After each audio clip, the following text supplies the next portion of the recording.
Trophy উন্মোচনের জন্য এগিয়ে আসছেন। বাংলাদেশ ক্রিকেট বোর্ড ঐতিহ্যবাহী স্থানগুলিতে আসলে সাম্প্রতিক সময়ে ট্রফি উন্মোচন করছেন। আমরা দেখতে পাচ্ছি দুই দলের অধিনায়ক মিলে ট্রফিটি উন্মোচন করলেন টি-20 সিরিজের জন্য। লিটন দাস এবং শাই হোপ, বাংলাদেশের ক্যাপ্টেন লিটন দাস অনেকদিন পর ইনজুরি কাটিয়ে এশিয়া কাপে উনি ইনজুরিতে পড়েছিলেন, তারপর ইনজুরি কাটানোর যে প্রসেসটা সেটাতে ছিলেন। এরপর আসলে লিটন দাস আফগানিস্তানের বিপক্ষে সিরিজেও খেলতে পারেননি, সেখানে তার ডেপুটি হিসেবে দায়িত্ব পালন করেছিলেন। সেখানে তার পরিবর্তে দায়িত্ব পালন করেছিলেন জাকের আলী অনিক। 3-0 ব্যবধানে সেই সিরিজটি বাংলাদেশ জিতেছিল। দুই দলের ক্যাপ্টেন আসলে ট্রফি হাতে নিয়ে তাদের যে আনুষ্ঠানিকতা সেটি সারছেন আমরা দেখতে পাচ্ছি। ওয়েস্ট ইন্ডিজ দলের ক্যাপ্টেন শাই হোপ বেশ হাস্যোজ্জ্বল মুখে ট্রফি উন্মোচন করছেন। লিটন দাস তার সঙ্গে আলাপ আলোচনা যাই দরকার সেটি সারছেন।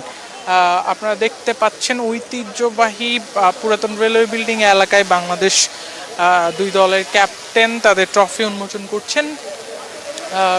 বিসিবি এই জায়গায় আসলে একটা ধন্যবাদ পেতেই পারে, ঐতিহ্যবাহী স্থানগুলিকে তারা আসলে বেছে নিচ্ছেন। দুই দলের ক্যাপ্টেন তাদের যেই আনুষ্ঠানিক ফটো সেশন ট্রফি উন্মোচন সেটি করেছেন। এইবার আসলে একটি পুরনো স্ট্রিম ইঞ্জিন রয়েছে, সেই স্ট্রিম ইঞ্জিনের সামনে দুই দলের ক্যাপ্টেন তারা তাদের ফটো সেশন সারছেন। বিসিবির একটি চমৎকার উদ্যোগ ঐতিহ্যবাহী স্থাপনা এবং যেগুলি পুরকীর্তি রয়েছে সেগুলিকে তুলে ধরার জন্য। আমরা দেখতে পাচ্ছি অধিনায়ক লিটন দাস এবং শাই হোপ দুইজনই বেশ হাস্যোজ্জ্বল। এখানে গণমাধ্যম কর্মীরা উপস্থিত আছেন, আমরা দুই দলের ক্যাপ্টেনকেই দেখতে পাচ্ছি। পদ্মা সেতু, মেট্রো রেল এবং এলিভেটেড এক্সপ্রেসওয়ে নির্মাণের গর্বিত অংশীদার বসুন্ধরা সিমেন্ট। ইনজুরি কাটিয়ে ফিরেছেন লিটন দাস, এর আগে চমৎকার ফর্মে ছিলেন।